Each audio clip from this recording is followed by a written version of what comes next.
Yung isang mapagpalang araw na naman pong muli sa inyong lahat, mga mukoy at mga kamuhay.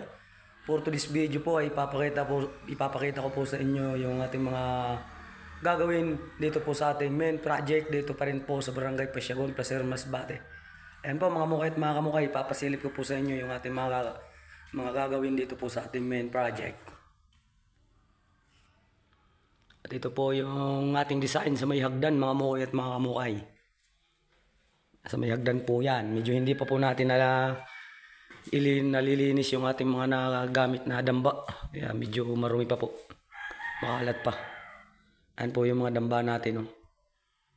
Ayan naman po yung ating design dito sa tapat ng may hagdanan mga mukoy at mga kamukay.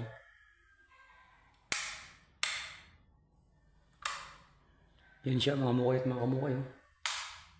Yun. Yan, dito yan sa may sala sa taas mga mukoy at mga kamukay. Ngayon naman ay papasilip ko naman po sa inyo yung ating mga gagawin pa, mga idadagdag na ilaw. Yan, kung napapansin po ninyo yung disenyong yan mga mukoy at mga kamukay, mayroon pa tayong 4 na bilog na idadagdag dyan sa bawat kanto. Yan, mga pabilog po na plain light mga mukoy at mga kamukay. 4 po yan. Bawat kanto po, lalagyan po natin pero nasa sa loob na po. Hindi na dito sa labas, kung dito sa may hagdanan ay sa labas po ng sa labas ng kublight po natin na ilagay yung plain light po natin na yan. Dito naman po sa open below mga mukoy at mga kamukay ay sa loob na po ng kublight. Diyan na po sa loob, hindi na dito sa labas. Sa loob naman po kasi yan po yung naka program sa kanyang disenyo po mga mukoy at mga kamukay. At ikakabit na rin po natin yung ating chandelier dyan sa ating mala 3D, mala 3D design po mga mukoy at mga kamukay.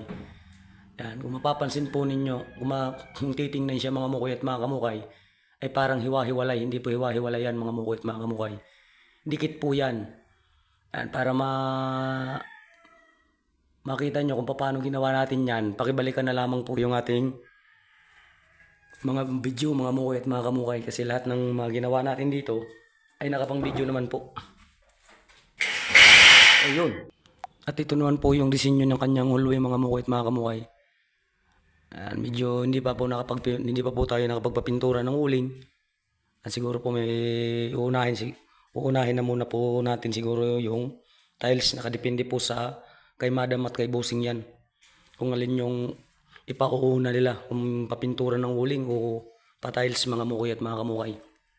So pakiabangan na lamang po yung ating update dito po sa ating main project mga mukoy at mga kamukay.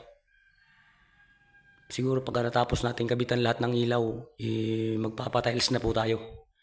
At yun, hanggang dito na lamang po munang muli mga mukoy at mga kamukay. Pa-like at pa-share. Maraming pong salamat sa inyong panonood. At bye-bye!